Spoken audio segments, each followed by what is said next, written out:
single crack in the ancient bark changed everything. Elara, a young guardian of the sacred Silverwood, traced the unnatural fissure with her fingertips, her heart sinking as a faint, sickly shadow pulsed deep within the wound of the elder tree of dawn. This was no simple blight. The safety of her entire world, a world that lived and breathed by the light of the two great trees, was now at risk. By the end of this tale, you will understand the true cost of hope when all light seems lost. Where are you listening from right now, and what time is it there? I always find it wonderful to picture the different places this story finds a home.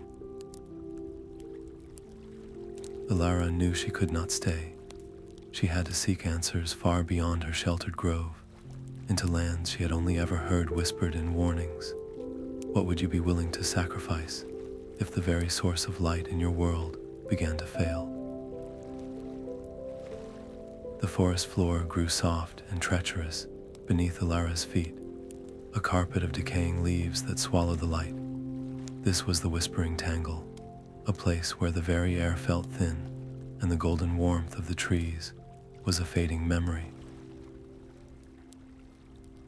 She moved with a hunter's caution, her senses strained for any sign of the corruption she sought. It did not take long to find it. Curled upon a moss-covered stone that should have glowed with a soft, inner luminescence, was a creature of shifting shadow. It was small, no larger than her hand, and it seemed to be drinking the light from the stone, leaving behind a dull, cold patch of gray. Without thinking, driven by a guardian's instinct, Elara lunged, her staff aimed to shoo the thing away. A wisp of darkness lashed out faster than sight. It was not a cut or a burn, but a searing cold that etched itself into the skin of her forearm. She cried out, stumbling back. The pain was sharp and deep, a chill that burrowed into bone, and the mark it left, a jagged line of blackened flesh, did not bleed. It simply remained, a numb and frozen wound that refused to heal. This was no mere sickness in the trees. It was a predator, and it could bite back. The stories were true. The darkness was not a passive decay, but a living, hungry force.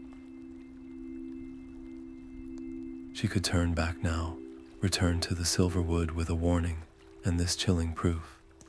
But the image of that single crack in the elder tree flashed in her mind. A retreat meant safety for her, but certain doom for everything she loved. Clutching her wounded arm, the unnatural cold a constant reminder of the stakes, Elara made her choice. She turned away from the path to safety and pressed forward, deeper into the tangle, following the trail of fading light toward the heart of the blight. The cold in Elara's arm was a deep and constant ache, a piece of the tangle's shadow she now carried with her. She found a small, sheltered clearing where a few patches of luminous moss still clung to the rocks, and she set to work, crushing the glowing herbs with trembling fingers to make a poultice. The faint light they emitted was a small comfort, but it was then she realized she was not alone. A man stood at the edge of the clearing, his form silhouetted against the murky trees, a bow held loosely but ready in his hands. He did not speak at first, his eyes taking in her guardian's robes, the staff at her side, and the unnatural black mark on her arm. His name was Kale, a hunter from a settlement that bordered these woods.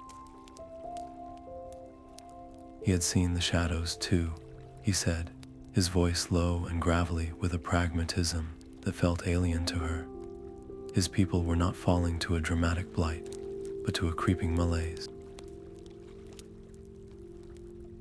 A strange lethargy was settling over the village, a listlessness that made even the simplest chores feel impossible. The light was fading from their world, and with it, their very will to life. You can fight a beast you can see, but how do you fight the slow draining of hope from the people you love? Their conversation was a clash of two different worlds. Elara spoke of cosmic balance and sacred duties, of the trees of light that sustained all life. Kale countered with the immediate realities of empty larders and hollow-eyed children. He saw her guardians as distant and mystical, disconnected from the daily struggle for survival. She saw his skepticism as a dangerous blindness to the true scale of the threat. This distrust hung between them, thick and heavy, a wall neither knew how to breach until the shadows attacked. They came not as a single creature, but as a swarm, spilling from the trees like living smoke, their forms shifting and merging. There was no time for argument. Elara's staff flared with a defensive light, a pale echo of the tree's power, creating a small barrier that the shadows recoiled from with a hiss. But it was not enough. They were being surrounded, the circle of light shrinking. Kale did not hesitate. His arrows, tipped with shards of flint that seemed to disrupt the creature's forms, found their marks with unerring accuracy. He moved with a predator's grace, creating openings where Elara could push back with her light. It was an unspoken, desperate dance, her mystical defenses and his survivalist instincts combining into a single strategy for survival. When the last of the shadows dissipated, the silence that returned was different. The wall of distrust was gone, shattered in the fight. They were both breathing heavily, standing back to back in the clearing. The personal stakes had just multiplied. This was no longer just Elara's quest to save a tree, or Kale's mission to understand his village's sickness. Their fates were now intertwined. The darkness was a threat to everyone, the guardian in her sacred grove, and the hunter in his struggling village alike. There was only one path forward they could agree on. Legends spoke of an oracle, a being of ancient knowledge who dwelled in the Sunken temple, a place as shrouded in mystery as the Blight itself. It was a desperate gamble, seeking guidance from a myth, but it was the only clue they had. Together, they would find the Sunken temple and pray the oracle within still had answers to give. The Sunken temple was not a ruin, but a tomb. Its entrance was a gaping maw in the side of a mountain, choked with vines that seemed to absorb the light rather than reflect it. Inside, the air was heavy and still, smelling of wet stone and ages long forgotten. The only illumination came from Elara's staff, its soft glow pushing back against a darkness that felt thick enough to touch. They moved in silence, their footsteps echoing in a vast, cavernous hall.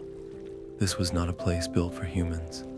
The architecture was impossibly old, the walls carved with depictions of the two trees in their prime, their radiant branches spanning the entire ceiling.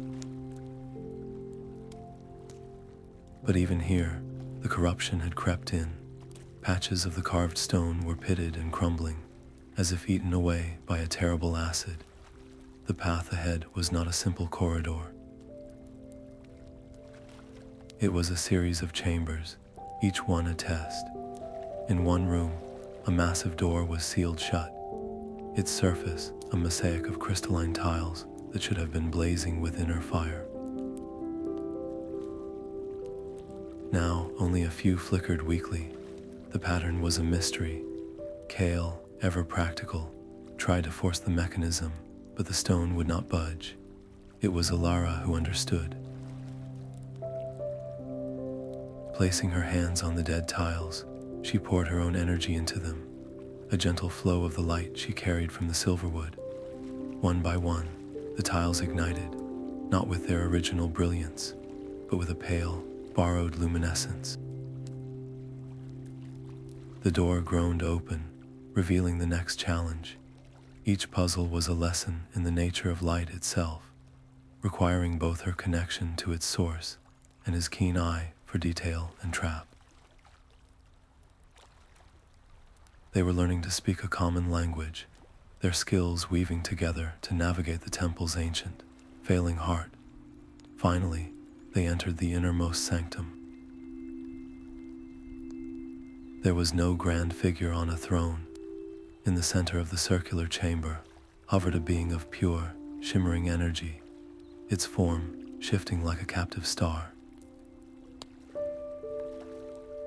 This was the oracle. It did not speak with a voice, but with visions that bloomed directly in their minds. They saw the two trees, not as separate entities, but as twin hearts of a single, world-spanning organism. A vibrant, golden energy pulsed between them in a constant, beautiful exchange. Then the vision shifted. They watched in horror as the crack in the tree of dawn widened, a black tendril of the shadow lashing out not just to consume the tree, but to strike across that golden bridge, instantly infecting the tree of dusk. The second tree did not just dim, it screamed, a silent, psychic shockwave that shattered the vision. The world plunged into an absolute blackness, a cold so profound it snuffed out all life, leaving behind a barren rock spinning in a dead sky. This was not a dimming, this was an ending. The darkness was not a force of nature, it was a conscious hunger, and its goal was utter annihilation. The weight of that vision crushed the air from Elara's lungs. This was no longer about saving her home or proving a point. The fate of every living thing, from the highest peak to the deepest ocean, now rested on her shoulders. The oracle's presence focused on her, and a final thought echoed in the silence. The first light, it whispered, a fragment of the primordial sun from which the trees were born, was not entirely lost. It was sealed away, a forgotten artifact hidden from the world for its own protection. It is the only spark that can reignite a heart that has been stilled. Find the Ember of Creation, or all will be consumed. The crushing silence of the temple lingered long after the oracle's vision faded. Kale was the first to break it, his voice rough and low. "We cannot do this." His words were not a question, but a flat statement. He turned away from the shimmering presence, his gaze fixed on the dark tunnel that led back to the world outside. "My village, my family, they are weak, fading. I have to get back to them.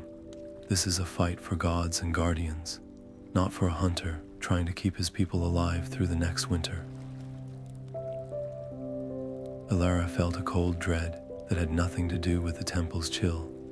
The alliance that had felt so strong moments before was cracking. "Kale," she said, her voice softer than she felt. "If we fail this, there will be no next winter for them. Saving your family now means nothing if the entire world falls into that nothingness we just witnessed." "You saw it. The darkness does not pick and choose. It consumes everything."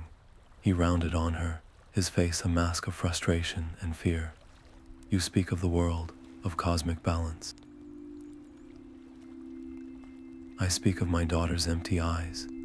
I need to hold her, to protect her from the shadows that lurk at the edge of our village now. Chasing a myth, a forgotten ember, while she suffers it feels like a betrayal." His hands clenched into fists. "How can you ask me to choose a legend over my own child? This is the heart of their conflict. When the threat feels too vast, is it more noble to protect the few you love, or to risk everything for the many you may never know?" Elara did not argue with cosmic principles this time. She stepped closer, her own fear for the Silverwood a mirror to his for his village. She appealed directly to the protective instinct that defined him. Kale, the most direct way to protect your daughter is to sever this sickness at its root. A hunter does not only stand guard at the den's entrance, he tracks the predator to its lair and ends the threat for good. Going back now is just delaying the end. Staying with me, that is the only true path to saving her. You are not choosing the world over your family. You are choosing the only future where your family gets to exist at all. The truth of her words hung in the heavy air between them. Kale stood perfectly still, the internal war playing out across his face. He was a man of action, of immediate dangers and tangible threats. This quest was the opposite of everything he knew. Yet, the memory of their fight in the tangle returned to him, the way their skills had fused into a single, effective force.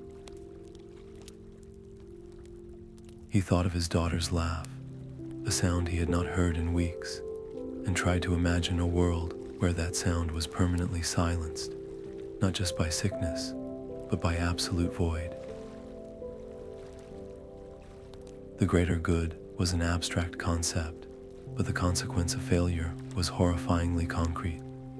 His loyalty was not just to his family, but to their future. With a slow, deep breath, the tension drained from his shoulders. His decision was made.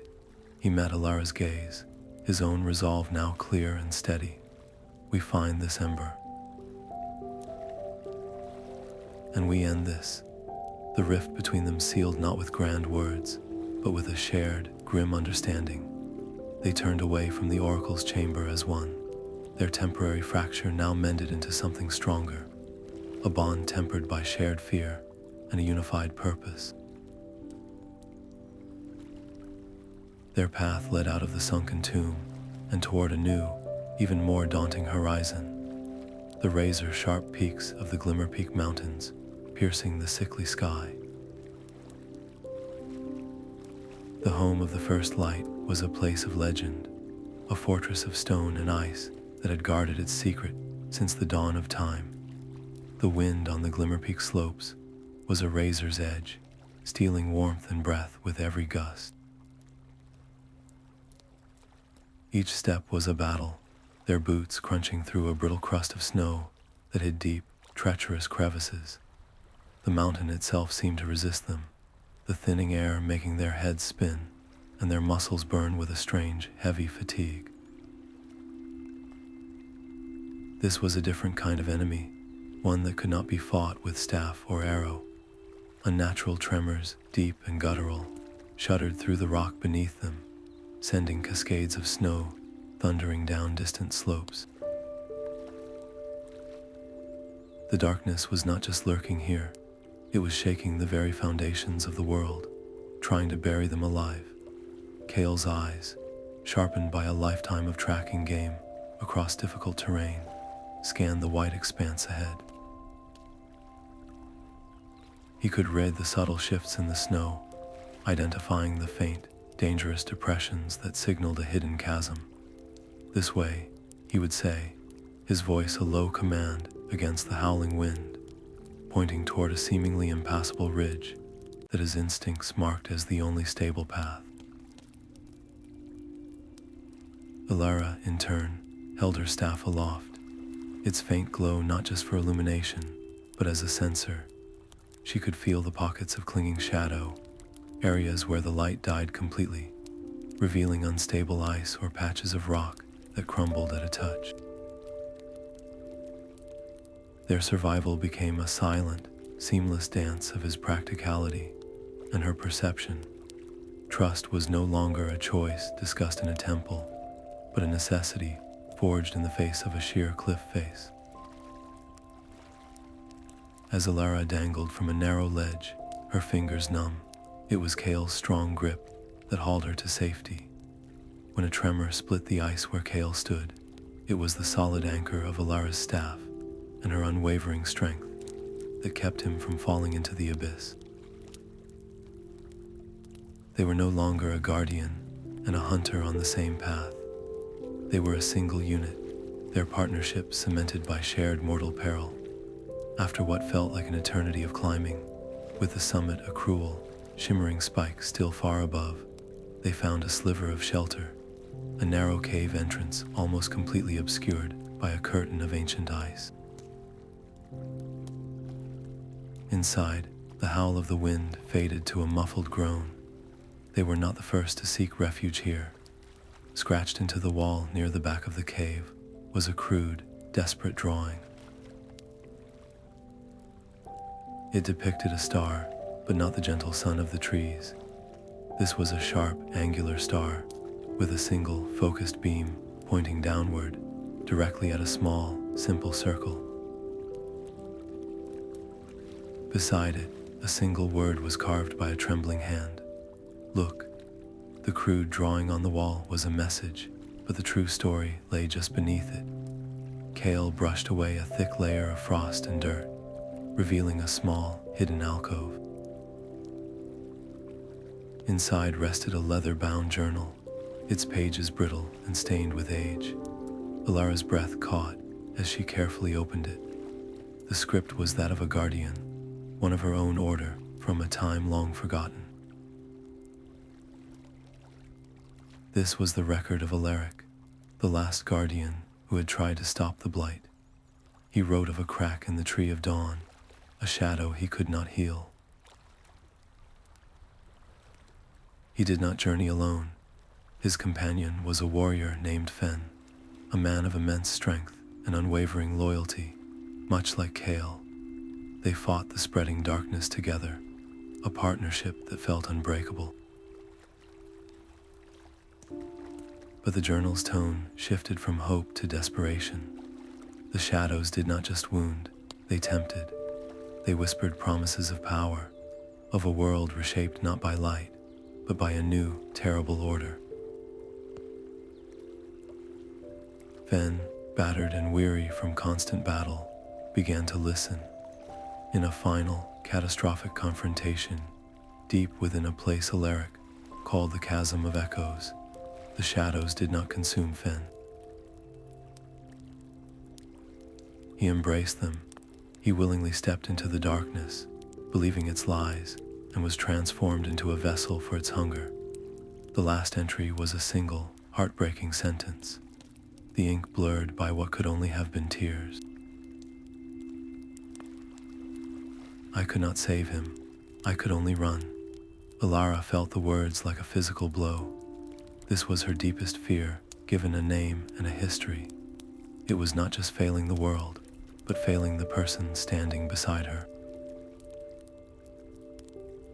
The fear that her own light, her own conviction, would not be enough to shield Kale from the same despair that had claimed Fenn. She looked at Kale, his face grim in the dim light. He had understood the parallel instantly. He saw himself in the warrior Fenn, a man driven by a need to protect his own, only to be broken by the sheer scale of the threat. He saw Elara in the guardian Alaric, armed with knowledge and duty, yet powerless to stop a friend's fall. For a long moment, the only sound was the wind moaning outside their shelter. Kale's voice was quiet, stripped of its usual pragmatism. He could turn back now. He could return to his daughter, to a fight he understood, and avoid Fenn's fate. But to do that would be to surrender to the very fear the shadows fed upon. He looked from the journal to Lyra, seeing the weight of that ancient failure in her eyes. I am not Fenn, he stated, the words simple and solid, and you are not Alaric. His choice was not born of blind courage, but of a clear-eyed understanding of the journal's true lesson. The past was a warning, not a prophecy. Their bond, tested by ice and shadow, was their greatest weapon against the despair that had corrupted Fenn. The journal's tragedy did not push them apart. It fused their resolve. Yet, Alaric's writings were not entirely without hope. In his earlier, more optimistic entries, he wrote of a legend his own studies had uncovered, a tool he never had the chance to use. He called it the Heartstone, a crystalline core hidden in the mountain summit that could act as a lens, focusing and amplifying even the smallest spark of pure light. If the Ember of Creation was a seed of fire, the Heartstone was the bellows that could make it roar. This was the glimmer they needed. The failed Guardian's despair had shown them the abyss, but his research now offered them a handhold. Their path was clear. They would find the Heartstone first. It was the key to ensuring that when they finally found the Ember, their one chance would not be wasted. They left the cave and its ghost behind, the memory of Alaric and Fenn, a somber echo at their backs, pushing them higher toward the mountain's unforgiving peak. The mountain's heart was a geode of impossible scale. They stepped into a cavern, so vast its ceiling was lost in darkness, its walls a tapestry of crystalline structures that pulsed with a soft, internal rhythm. In the chamber's center, hovering above a pedestal of seamless rock, was the Heartstone. It was not a gem, but a swirling vortex of captured sunlight, a miniature star whose light felt warm and ancient on their skin. But they were not alone. A figure coalesced from the very air, a being woven from the chamber's radiance. It had no face, no defined form, only a towering, humanoid shape of pure, living light. It did not attack. It simply stood between them and their goal, a silent sentinel. A voice, not of sound but of pure intent, filled their minds. The Heartstone does not serve power. It serves purpose. Prove yours. A pillar of searing white energy erupted from the ceiling, engulfing Lyra. She did not cry out, but her body went rigid, her staff clattering to the floor. The trial was not of her strength, but of her spirit. Visions assailed her. She saw the crack in the tree of dawn widening under her watch, not slowly, but in a single, catastrophic burst. She saw the Silverwood burning, the faces of those she had sworn to protect turning to ash while she stood helpless. The most painful vision was of Kale, his eyes empty of their hard-won trust, his form dissolving into shadow as he whispered the same words Fenn had, "I will remake this world." Each vision was a blade of pure regret, and the light burned with the intensity of her own perceived failures. She could have fought it. She could have denied the truth in these fears. But instead, as the light sought to purify her, she did the one thing it did not expect. She opened herself to it completely. "I am afraid," she thought, pouring the admission into the light. "I have failed, and I will likely fail again. I am not perfect, but I choose to fight anyway." This simple, profound acceptance was the key. The punishing light softened, becoming a warm, forgiving glow that soothed rather than seared.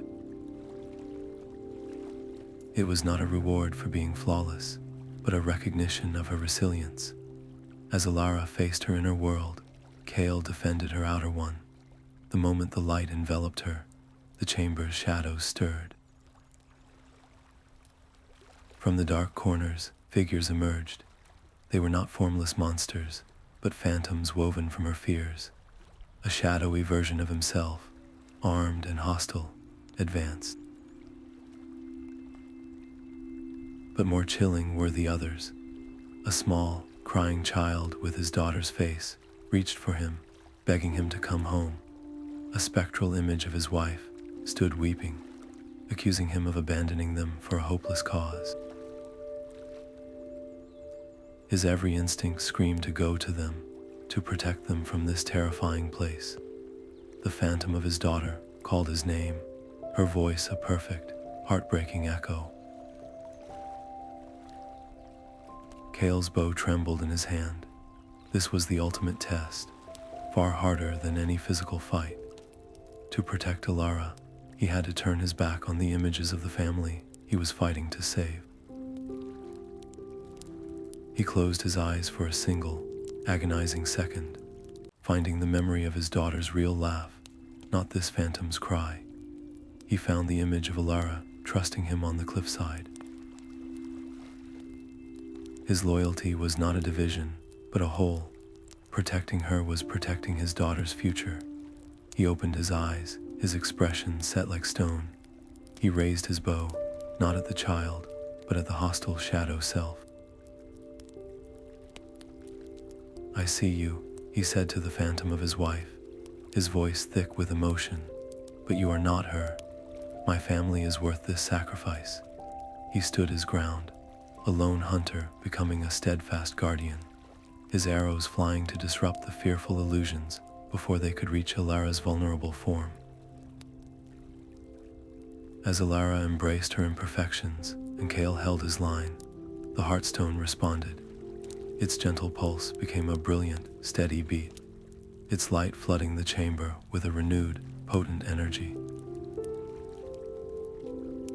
It dimmed slightly, a fraction of its power now flowing into Lyra, a resonant connection forged, but their triumph was a beacon in the dark. From the deepest fissure in the cavern wall, a new presence awoke.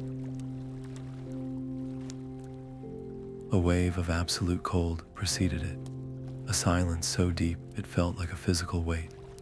A massive entity of coalesced shadow, far larger and more conscious than any they had faced, began to pull itself from the rock. The mountain groaned in protest. The crystal walls shivered, and great chunks of stone broke from the ceiling, crashing around them. The light of the Heartstone was now a lure for the apex predator of the Blight. There was no fight, only flight. Grabbing her glowing staff, Elara stumbled from the fading pillar of light. Kale caught her arm, and together they ran, not toward the summit, but back into the treacherous maze of tunnels, the enraged roar of the shadow entity, and the collapsing mountain thundering at their backs. The roar of the collapsing mountain chased them like a living thing. Elara and Kael plunged downward, their world reduced to the frantic circle of light from her staff and the treacherous, shifting stone beneath their feet. This was not a path. It was a chaotic fall through jagged tunnels that had never seen the sun, where the air itself was thick with a clinging, corrosive shadow. The darkness here was a predator. It did not just wait. It tested their light, tendrils of absolute black, lashing out to lick at the edges of their luminescence. Each contact was a sizzling tear, a piece of their protective glow eaten away, forcing Elara to pour more of her own fading energy into the staff, just to keep them from being swallowed whole.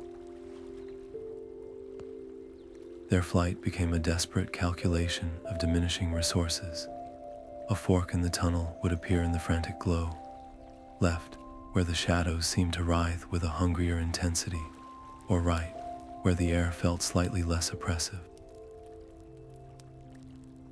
There was no time for debate, only a split-second choice based on instinct and the stone's faint, resonant hum. Each decision felt like a door slamming shut behind them, their possible paths collapsing one by one until only a single, narrowing route forward remained.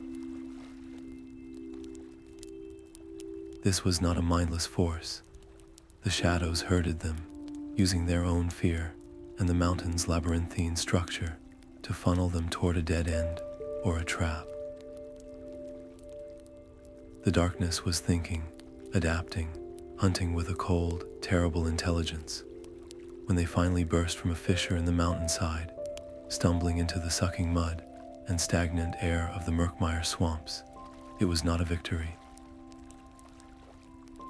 They collapsed, gasping, onto a patch of semi-solid ground, their bodies trembling with exhaustion. The Heartstone's connection was a dull, drained ache within Elara.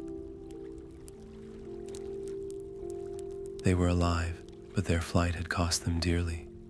Every moment spent running was a moment the blight grew stronger and the world grew darker.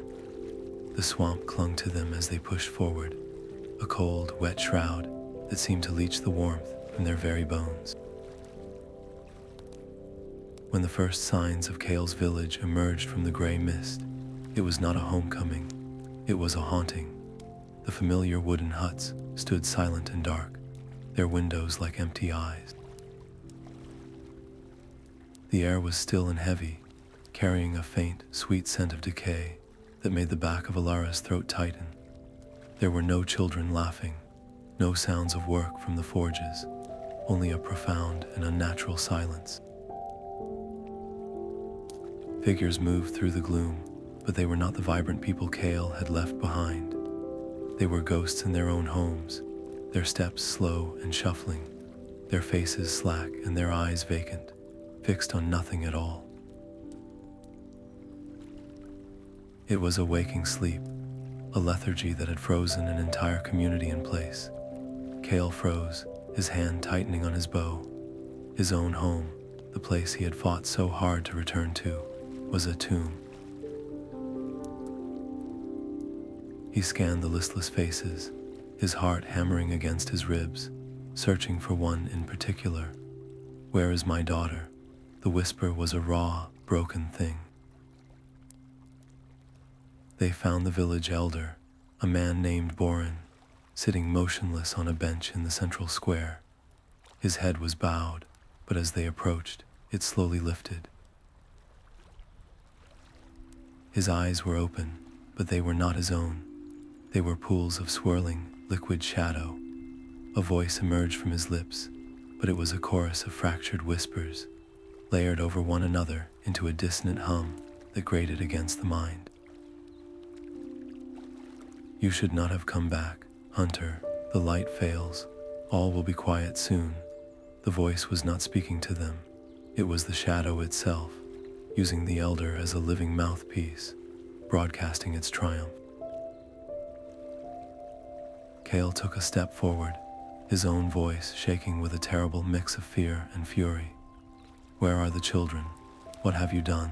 The elder's head tilted, a grotesque parody of curiosity. "They are safe. They are dreaming. There is no more pain in the quiet." Elara knew they could not leave him like this. The entire village was trapped in this psychic net, and the elder was its anchor. She felt the faint, resonant pulse of the Heartstone within her, a small but steady warmth against the pervasive chill. It was a terrible risk.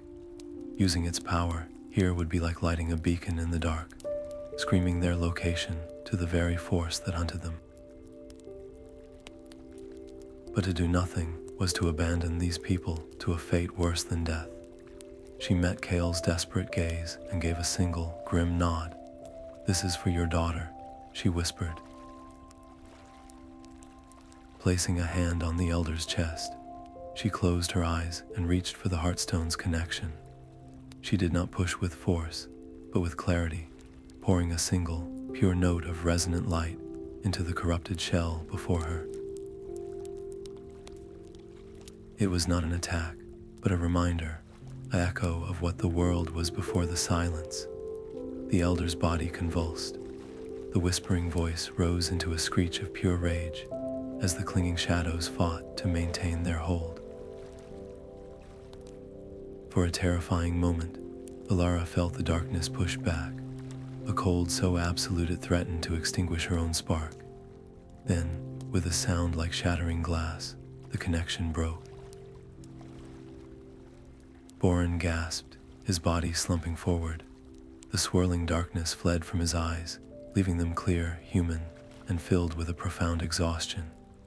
He looked at Kale, recognition dawning through the fog of his ordeal. His voice was a dry rasp, his own again. Kale, it speaks from the dead wood, it drinks from the second heart, the tree of Dusk in the petrified forest. It is already failing. It uses the tree's own grief to feed the silence. The words were a death knell. They had suspected the second tree was infected, but to hear it was already failing changed everything. The balance was not tipping, it had shattered. Their mission was no longer preventative. It was a race to perform a resurrection. The moment the Elder's trance broke, a change swept through the oppressive air. The clinging gloom did not lift, but it tightened, becoming focused and aware. It was no longer a passive blanket over the village, but a searching, hostile gaze. They had torn a hole in its control, and it now saw them clearly. They were no longer hunters in the shadows. They were the targets. There was no time for farewells, no time to search for Kale's family. The knowledge they carried was both a map and a death sentence. As they fled the Blighted Village, the weight of the Elder's revelation settled upon them, heavier than any mountain. The petrified forest awaited, a graveyard where the world's second heart was being strangled, and their arrival would now be expected. The petrified forest was a graveyard of light. Every tree stood as a stark, gray statue, their branches frozen in a final, agonized reach for a sky they could no longer see. The air itself was thick with a palpable despair, a heavy silence that pressed down on their spirits with the weight of centuries. Here, the shadow creatures did not just lurk, they swarmed. They flowed like liquid night around the stone trunks, more numerous and aggressive than any they had faced before, their forms coiling with a new, vicious intelligence. Every flicker of light was a provocation. Lyra had to sheath the Heartstone's glow, using its power in the briefest, most controlled pulses to navigate. Their world reduced to frantic dashes between patches of cover, followed by long, breathless moments of hiding in the oppressive dark. It was Kale's skills that saved them, his hunter's eyes reading the subtle disturbances in the dust, finding a path through the maze of stone where the shadows seemed thinnest. Yet the environment was a constant assault on Alara's senses. Through her fragile connection to the essence of life, she didn't just see the petrified trees, she felt their agony. It was a silent, endless scream, trapped in stone, the memory of their vibrant light, now a perpetual, soul-crushing ache. This was the grief the Elder had spoken of, and the blight was feasting on it. How do you fight an enemy that weaponizes sorrow itself? Their own fatigue became a creeping enemy. Every step was a battle against a weight that was more than physical, a mental fog that whispered the futility of their quest. To push forward was to willingly walk deeper into a tomb, to offer themselves to the very despair that had consumed this place. The choice to continue was a daily, hourly test of their fortitude, a conscious decision to defy the overwhelming evidence of their own senses. Yet the escalating danger was its own grim confirmation. They were getting closer. The shadows were not just random predators. They were a garrison, guarding something vital. And then they saw it. Deep within the forest's dead heart, a faint, desperate pulse of light flickered against the gray. It was weak and irregular, like a dying heartbeat. But it was there. The tree of Dusk was still fighting. The serpent of shadow was a river of liquid night, coiling around the base of the tree of Dusk in a suffocating embrace. Its form was a void that drank the light, and with every constriction, another crack splintered across the ancient bark, causing the tree's faint pulse to stutter and dim. Before this monstrous siege stood a single figure, a warrior in silver armor that was scarred and tarnished. This was Lyra, the Warden of Dusk, and she was making her last stand. Her movements were slow, her shield barely deflecting the lashing tendrils of darkness. She was a dam about to break. There was no time for words. Kale's first arrow was already in the air, a shard of flint that bit deep into the serpent's form, causing it to recoil with a hiss of rage. Elara did not hesitate. She planted her staff and called upon the Heartstone's resonance, not as a weapon, but as a beacon. A wave of pure, resonant light washed over the tree, and for a single, glorious moment, the serpent's grip loosened, its form recoiling from the unfamiliar power. The distraction was all Lyra needed. With a final, explosive burst of speed, she drove her blade deep into the creature's core. The serpent thrashed, a wave of absolute cold, throwing them all back, and then it dissolved, not into nothing, but into 1,000 smaller shadows that fled into the dead forest.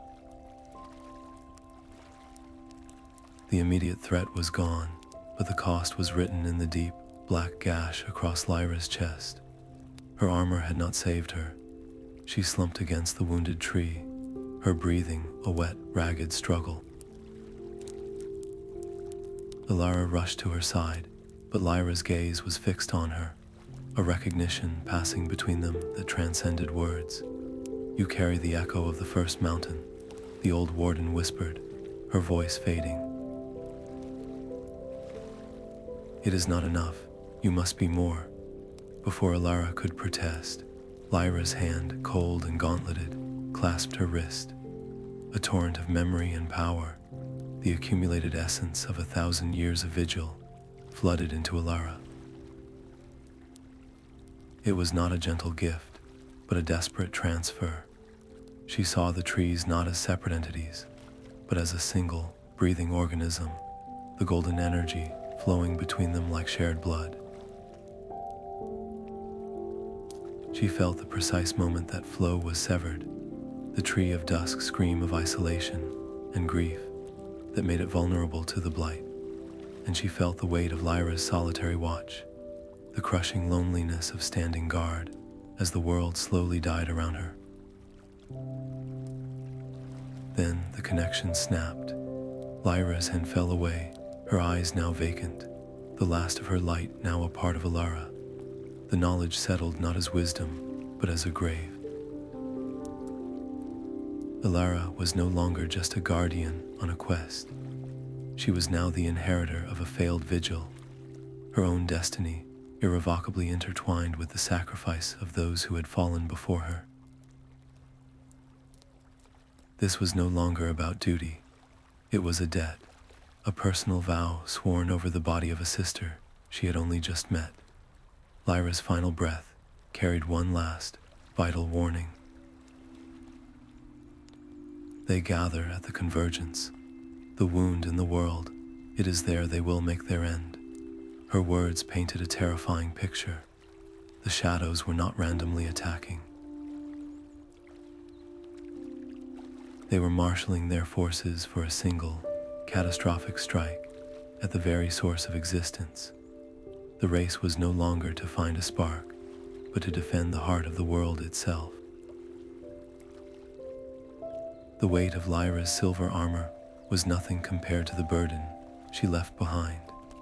Elara knelt in the gray dust of the petrified forest, her hands trembling as she helped Kale prepare a shallow grave.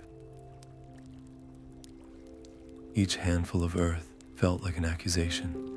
Another life, another guardian, had fallen while she remained. The cost of their quest was no longer an abstract concept. It had a face, a name, and a final, ragged breath that now lived inside her. If a warden of 1,000 years could fall, what hope did she possibly have? Kale worked beside her in silence, his own grief a quiet, solid thing. He had seen death before, but not like this. not this noble, terrible exchange of one life for a sliver of chance. When the grave was filled, he placed a single, smooth stone from the riverbed at its head, a hunter's tribute to a fallen warrior. He did not offer empty comfort. He simply sat beside Lyra in the crushing silence and let her sorrow breathe. This mission asks for everything we have, and sometimes it takes more, he said, his voice low and steady. But every sacrifice made here is a vote for a future. It is the price we pay for hope, not a receipt for failure. His words did not erase her guilt, but they reframed it. Lyra had not died for nothing. She had died for them, for the ember of a chance they now carried. In that shared moment of vulnerability, something shifted within Lyra. The torment did not vanish, but it condensed, transforming from a paralyzing fog into a sharp, crystalline purpose. She would not let Lyra's sacrifice, or Alaric's failure, or the fading hope of Kale's village be in vain. Her grief would not be a chain, but a forge. She looked at Kale, truly looked at him, not as a temporary ally, but as the steadfast friend who had carried her through collapse and despair. Their bond was no longer a partnership of convenience. It was the bedrock upon which any hope of victory would be built, and the thought of losing him now was a fear greater than any shadow. With a cleared mind and a hardened heart, she turned to the final clue, the Convergence. Lyra's dying warning echoed alongside the oracle's ancient vision of the two trees as twin hearts of a single being.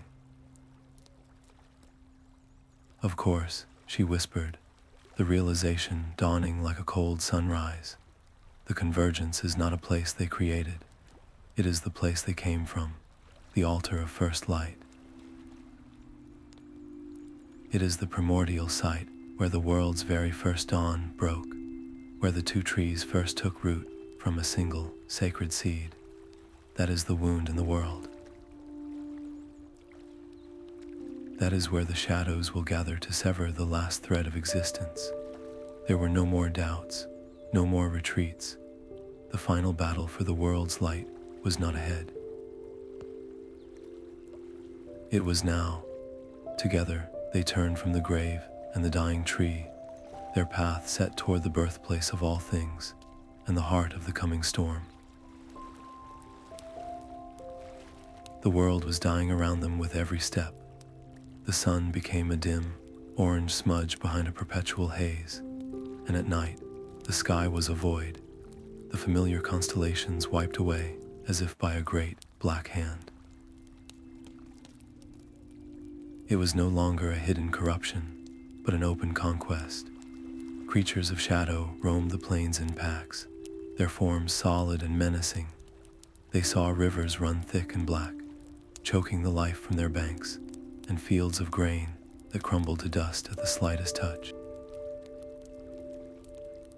The land itself was withering, and the air grew thin and cold, as if the world were holding its final breath. To move by day was to invite discovery, so they became creatures of the night themselves, marching through the chilling darkness and hiding in caves or thickets during the gray, sickly daylight, their ears straining for the telltale whisper of the shadow wraith patrols that now scoured the land. How do you find the courage to take one more step when every sign screams that you have already lost? Their determination became a quiet, stubborn rebellion against the evidence of their own eyes. Each forward movement was a denial of the darkness's victory, a declaration that hope was a choice, not a condition.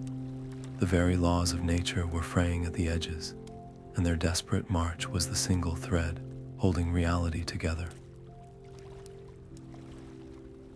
Then, on the horizon of a dead plain, they saw it, a single, unwavering point of light, pulsed against the absolute blackness, a lonely beacon calling them home. The altar of first light awaited. The altar of first light was not a ruin, but a crucible. A great circle of standing stones stood stark against the dead plain, positioned perfectly between the two dying trees, whose faint, agonized pulses were now visible as sickly flickers on the horizon. But the sacred ground was defiled. A ring of figures in dark robes moved in a slow, chanting procession around a central monolith, their voices a low hum that seemed to drain the warmth from the very air. These were not shadow creatures, but people, mortals who had looked upon the end of all things and chosen to worship it. Their leader was a woman named Morwin, a former scholar of the old ways, who now stood with her arms raised to the black sky. In her hands, she clutched a pulsating dark crystal, a void that was actively pulling the last vestiges of light from the distant trees, feeding the dying gasps of the world directly into the heart of the Blight. She preached of a new world order, a silent, perfect existence, free from the pain of hope and the struggle of light. She promised her followers power in the eternal stillness to come. "We have to stop that ritual now," Kale hissed, his bow already nocked. "A direct assault is suicide," Lyra countered, her voice tight. "There are too many. If we charge in, we die, and the trees fall with us." This was the ultimate conflict of their natures. His instinct was to fight, to meet the threat head-on with force. Hers was to outthink, to use wisdom and stealth. But the groans from the trees were growing louder, deep, wrenching sounds of splintering wood that echoed across the plain. They had seconds, not minutes, to choose. Kale looked at Alara, at the weight of two worlds in her eyes, and made his choice. He placed a hand on her shoulder, a brief, solid pressure. "Create a path for me," she whispered. "I will be your distraction," he said. Without another word, he melted away from her side, circling wide around the stone circle. Moments later, a commotion erupted at the far edge of the altar. A shout, the crash of an overturned brazier, and the sudden flare of real, chaotic fire. Kale's diversion worked. The chanting faltered, the cultists turning as one toward the unexpected threat, their orderly ritual broken. In that single moment of confusion, Alara moved. She darted from shadow to shadow, not toward the center, but to the outer ring of the stone circle. She could feel the ley lines of power, the ancient flows that connected the altar to the trees, and she knew that breaking the crystal was not enough. She had to sever the connection itself. As she reached the first standing stone, placing her hands upon its cold surface, she heard the roar of the enraged cultists, converging on Kale's position. They were split, isolated, and the two great trees let out a simultaneous, deafening crack that shook the very ground beneath their feet. The sound that tore the sky was not one of destruction alone, but of consumption. The tree of dawn did not simply break, it detonated, a silent, blinding flash of gold and white that for a single heartbeat illuminated the entire dead plain. Then that light was violently wrenched from the air, pulled inward like water down a drain, and swallowed by the pulsating dark crystal in Morwin's hands. An instant later, a sympathetic shudder ran through the world, and the tree of Dusk collapsed into a plume of gray ash that fell without a sound. True darkness descended. This was not the absence of light, but the presence of nothing. It was a physical weight, a cold that stole breath and thought. a silence so profound it felt like the universe had been unmade. The only illumination came from two terrible sources: the malevolent, satisfied glow of the now blazing crystal, and the faint, frightened pulse of the Heartstone held tight in Elara's hand. Her connection to the light was not just weak, it was gone. The vibrant energy she had felt her entire life, the hum of the world itself, had been severed. She was alone in a void, her body frozen, her mind screaming into an abyss that gave no echo. Kale was lost in a different way. His world, built on what he could see and track and target, was gone. The absolute blackness was a blindness more complete than any he had known, a disorienting swirl that made his stomach lurch. He could hear nothing but the frantic beating of his own heart. In that first, terrifying moment, their instincts diverged. Elara's was to fall inward, to surrender to the despair that had finally won. Kale's was to reach outward, to find the one solid thing left in a universe that had just dissolved. His voice cut through the crushing silence, a raw, desperate scrape of sound. Elara, his hand flailed in the dark, finding only cold, empty air. That single spoken name was a lifeline thrown into the abyss. It broke the spell of her shock. She could not see him, but she could answer. Here, she choked out, her own voice small and broken. I am here. Their hands found each other in the void, a grip so tight it was painful. It was not a strategic move or a calculated plan. It was the most fundamental act of solidarity, the simple, animal need to not be alone at the end of all things. He pulled her close, and they huddled together on the cold stone, the Heartstone's dim glow creating a tiny, fragile pocket of reality around them, a bubble of existence no larger than their two bodies. The world had ended, the stories were over, the gods were dead, and the long, silent night had begun. Inside their tiny circle of flickering light, they were not a guardian and a hunter on a quest. They were among the last sparks of light in a finished cosmos, and their shared warmth was the only defiance left. The cold of the void was absolute, a pressure that threatened to crush Elara's very soul. But within that crushing emptiness, pressed against Kale's steady form, she felt a faint, stubborn warmth against her palm. It was the Heartstone. Lyra's final words surfaced from the depths of her despair, not as a memory, but as a living truth. The light was never just in the trees. It was in all living things who choose to hope. It was in Alaric's desperate journal, in Lyra's final sacrifice, in Kale's unyielding grip. It was in the memory of a child's laugh and the scent of the silverwood after rain. Closing her eyes against the nothingness, Elara did not reach for a power that was gone. She reached inward, gathering every fragment of love, grief, and defiance she possessed. She poured the memory of every sacrifice, every act of courage, every stubborn hope into the small stone in her hand.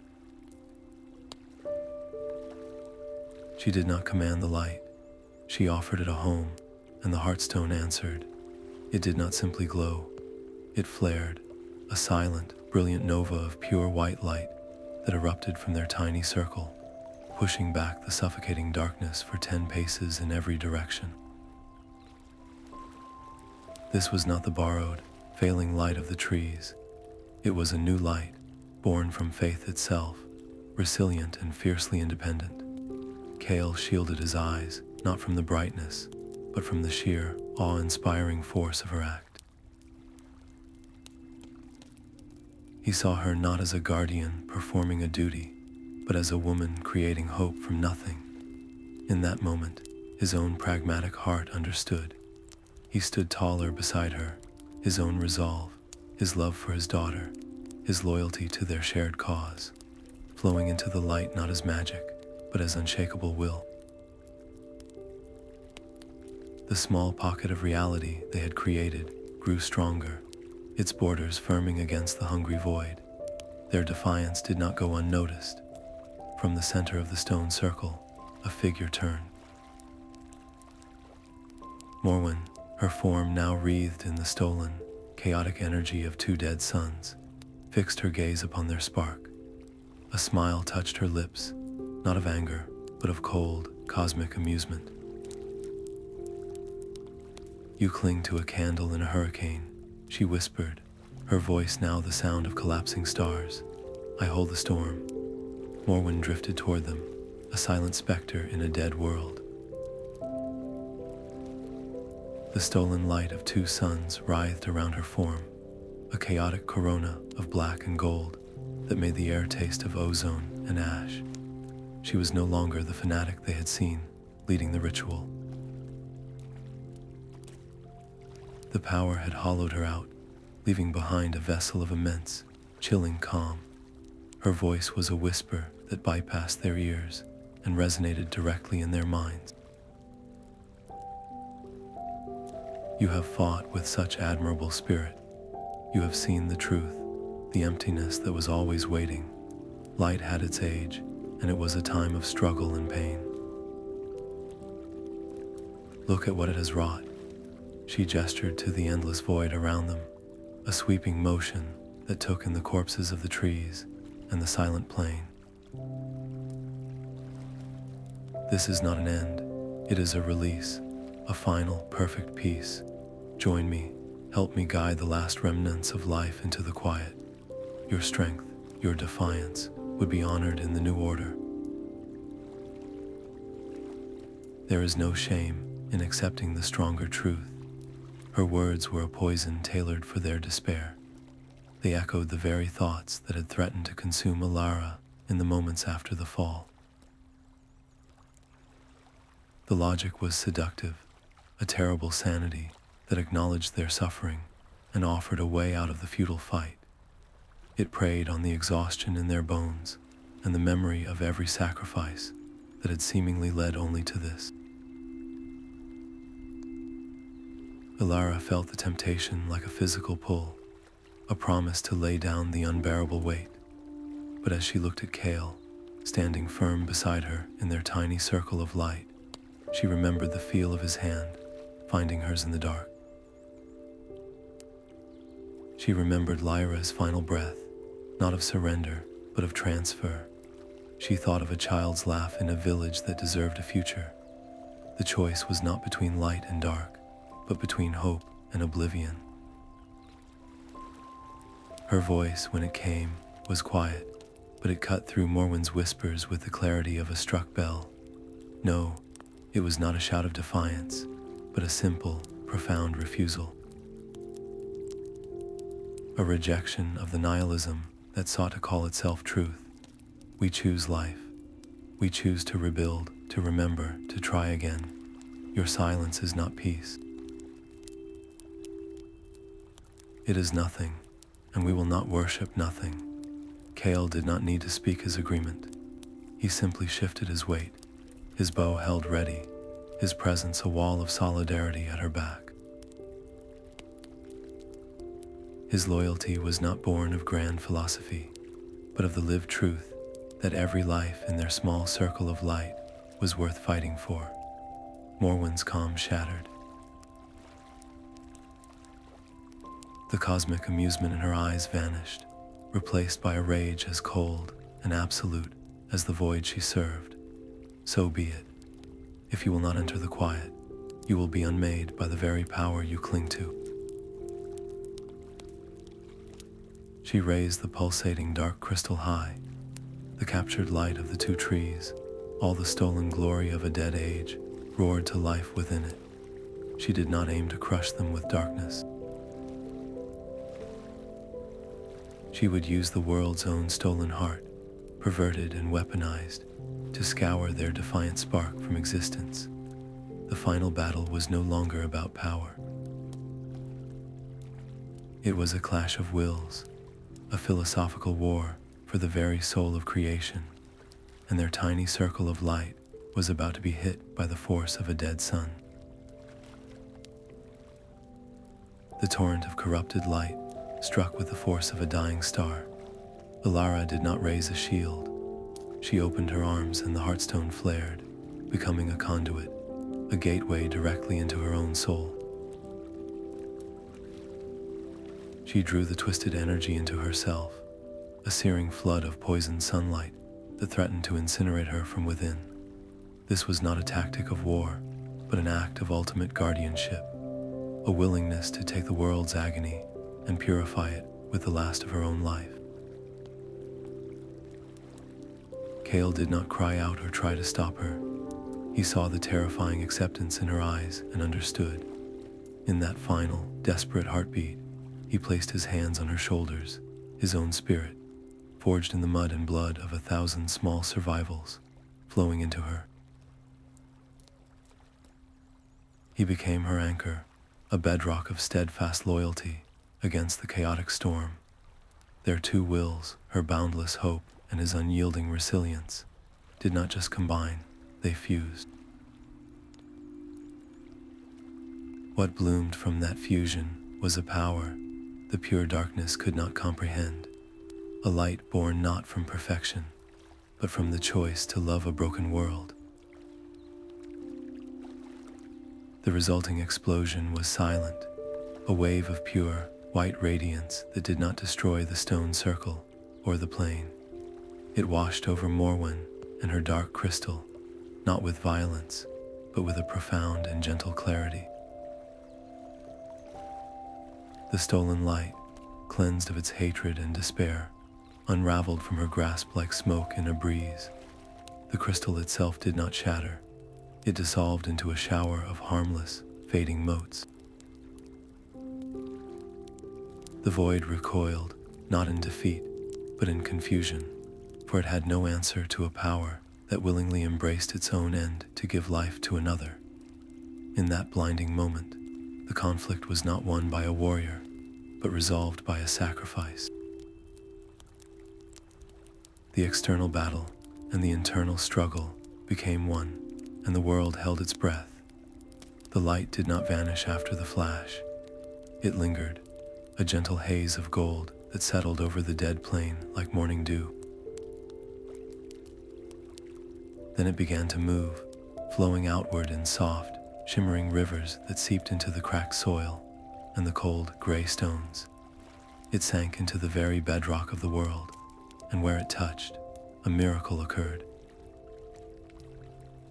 Tiny, luminous seeds sprouted from the barren ground, not as great trees, but as a carpet of soft, glowing moss and flowers that pulsed with a gentle, independent rhythm. The light did not return to a single source. It was planted, a billion points of hope scattered across the earth, taking root in everything it touched. The crushing void of the darkness did not fight this. It simply receded, pulling back like a tide, until it settled into its ancient, rightful place. Above them, the absolute blackness softened into a deep, velvety blue. One by one, the stars returned, their familiar pinpricks of distant fire, a comforting sight after the long emptiness. And then, a soft, silver crescent of a new moon rose on the horizon, casting a shy, gentle light upon the transformed world. Elara and Kael stood together in the center of it all, their hands still clasped. They had survived, but they were not the same people who had entered the stone circle. A faint, internal luminescence now emanated from their skin, a permanent echo of the light they had channeled in Rebirth. It was the quiet, personal consequence of their ultimate choice, a choice that had not been to conquer the darkness, but to trust in the fundamental resilience of life and in the strength they found in each other. The old age of two great suns was gone, its order too fragile, too centralized. In its place was something new, something decentralized and fiercely resilient.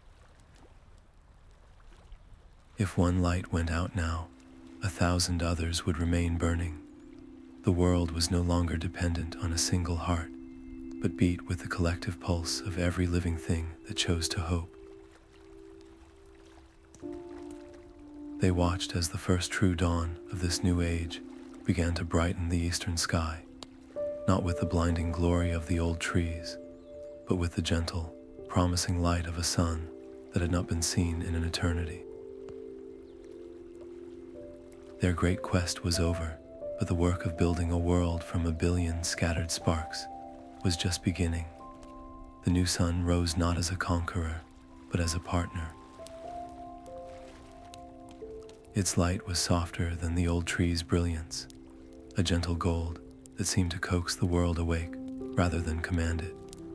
Lyra watched a simple blue flower unfurl at her feet, its petals shimmering with a faint, internal silver glow. A small creature, something like a fox, peered from behind a rock, its eyes holding not a reflection of the sun, but its own quiet, intelligent luminescence.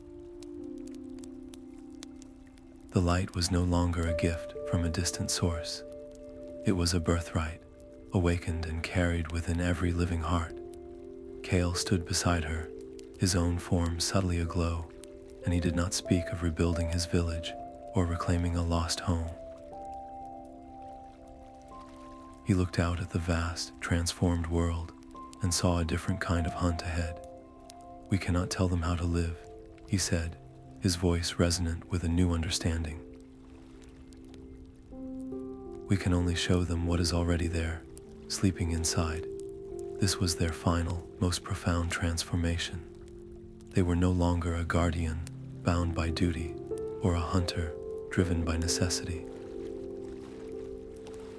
They were guides, their old roles dissolved into a shared purpose, born from their fused spirits in the final confrontation. The epic tension of their quest resolved into a quiet, patient mission. Their first journey would be a pilgrimage of hope, seeking out the survivors huddled in the ruins of the old world, those who had known only the crushing silence and would be terrified of this new, inner brilliance.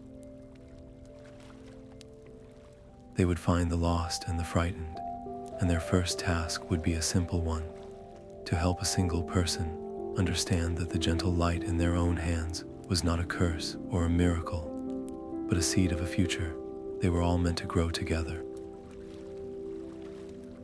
The journey back to Kale's village was a walk through a world reborn, where there had been only gray dust. Now patches of luminous moss clung to the rocks, and the air itself seemed to hum with a quiet, living energy. The village was no longer a place of haunted silence. People stirred in the doorways, their movements slow and confused, their eyes blinking as if waking from a terrible dream. They huddled together, touching their own skin and the glowing plants around their homes with a mixture of fear and awe. The crushing lethargy was gone, but it had been replaced by a deep, bewildering uncertainty. What was this new light, and what did it want from them? Kale's gaze swept over the crowd, his heart in his throat, until he found them. His wife, Anya, was holding their daughter, Lyra, close. He crossed the distance in a few long strides, dropping to his knees and wrapping his arms around them. No words were needed. The tightness of their embrace, the tears that wet his tunic, the simple, solid reality of their warmth against him. This was the closure he had fought for. The personal stakes of his entire journey were resolved in that single, quiet moment. His family was safe, but as he looked into Lyra's wide, frightened eyes, he saw the village's confusion reflected in them.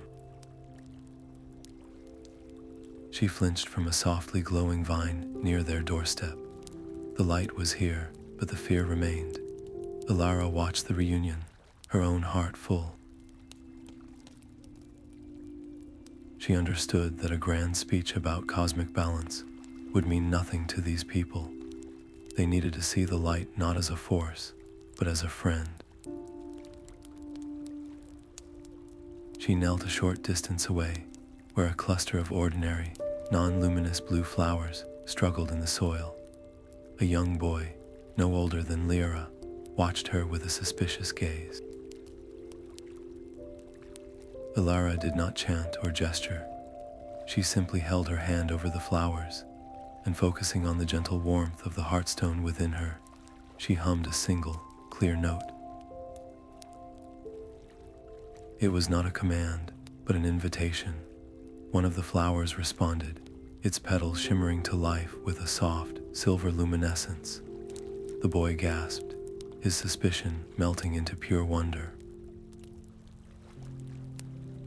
He reached out a tentative finger, and as he touched the glowing petal, a tiny spark of the same light flickered across his own fingertip. He laughed, a sound of pure, startled joy that cut through the village's anxiety. That single laugh was more powerful than any decree. Others began to gather, their fear giving way to curiosity. They saw that the light was not something to be received from afar, but something they could awaken themselves, a shared secret sleeping in the world around them and within their own hearts. Kale watched this simple act, and his own purpose settled into its final, true shape. The hunter who had once only protected his own den now saw a much larger territory. His role was not to command this new world, but to help others find their place within it, to teach them how to be active participants in their own survival and joy. He looked at Alara, and a silent understanding passed between them. Their work was not done.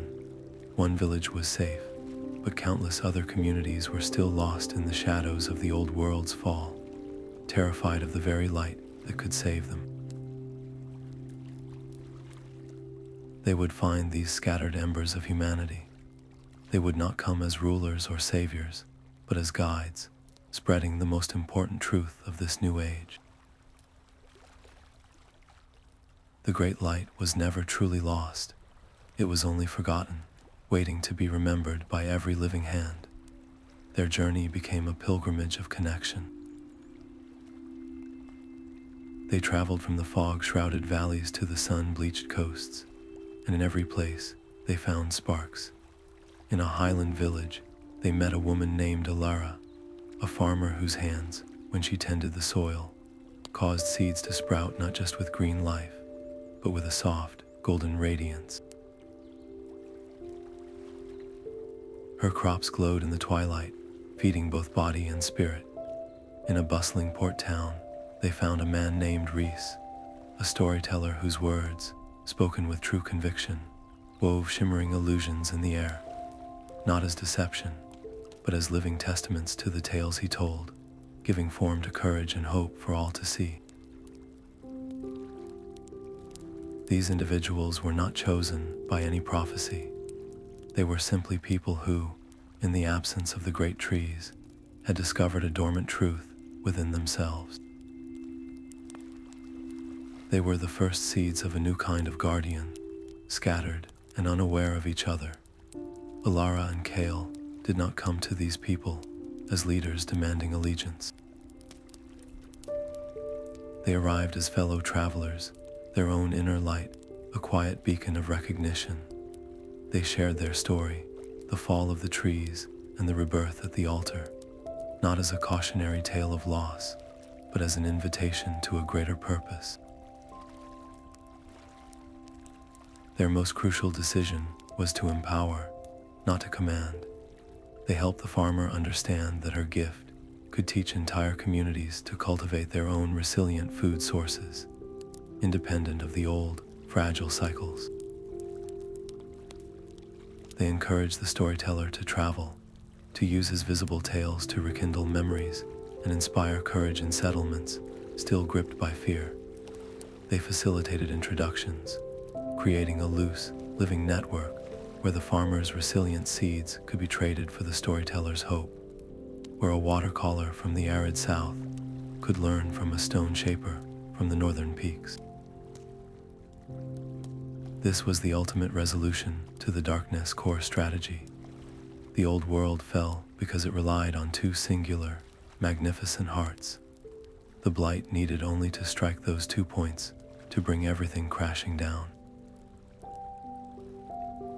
Now the light was decentralized, a web of countless independent sparks. To extinguish this new age, the darkness would have to hunt down every single flicker of hope in the entire world, a task as impossible as trying to hold back the tide with bare hands. The escalating, monolithic threat of the void was replaced by an escalating, interconnected web of resilience. To give this network a symbolic heart, a place of gathering without imposing a center of control, they returned to the altar of first light. No longer a site of a final battle, it became a meeting ground. They invited the farmer, the storyteller, the watercaller, and all the others they had met. There was no grand council or ruling body established.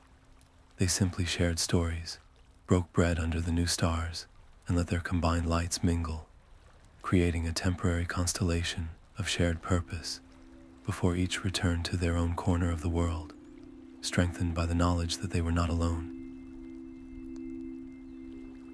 Elara and Kale had not built a new empire of light. They had planted a garden of guardians, and now they stepped back to watch it grow. A gentle chill brushed against Elara's senses, a familiar whisper of absolute cold amidst the warm gathering of lights. It was a remnant, a tiny shard of the void that had not fled or dissolved, but had instead hidden itself away in a deep fissure of the altar's central stone. Shivering and alone in this new world it could not comprehend. Every instinct born from her long battle screamed to raise her light and scour this last fragment of the enemy from existence. But the war was over. She knelt instead, her own luminescence softening. She did not extend a hand of power, but one of quiet offering, her compassion, a deeper magic than any purification. She understood now that a world of only light would be as barren as a world of only dark. True balance was not the absence of shadow, but a respectful coexistence. Kale watched from a few paces away, his hand resting on the hilt of his knife. He saw the flicker of cold, remembered the sting of its kin on his skin, and felt the old hunter's urge to strike. But he looked at Alara's calm posture, the gentle curve of her back as she bent toward the hidden fear, and his own resolve settled. He did not intervene. His trust in her judgment was now as unwavering as the new stars above, a silent testament to how far they had both come.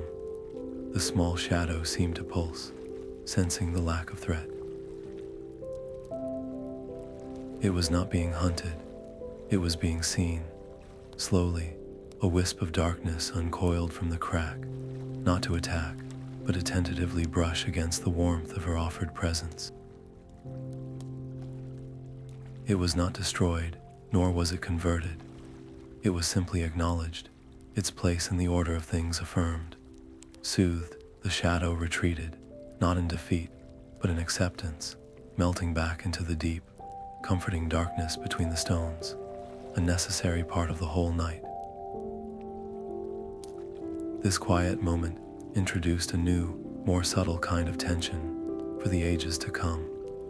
Their work was not about achieving a final, flawless victory. It was about the endless, patient practice of stewardship, a continuous choice to understand the darkness within and without, and to find harmony instead of domination. The fire cast dancing shadows on the ancient stone of the altar, its warmth a small echo of the new light they carried. One evening, as the embers glowed, Kale took out his hunting knife, and a smooth, dark river stone from his pack.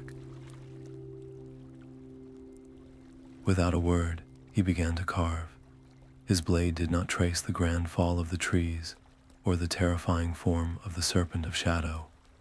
Instead, he etched two small figures, their hands clasped, standing against a field of 1,000 tiny, scattered points of light. This was not a chronicle of loss, but a map of their hope. Lyra watched his work, seeing their entire journey distilled into these simple, powerful lines.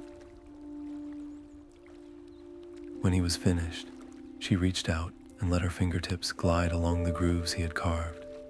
Where she touched, the lines began to glow with a soft, silver luminescence, as if the stone itself now held a memory of the light they had rebirthed. It was a living monument, its story only visible in the gentle dark, a quiet testament to the choice that had saved everything.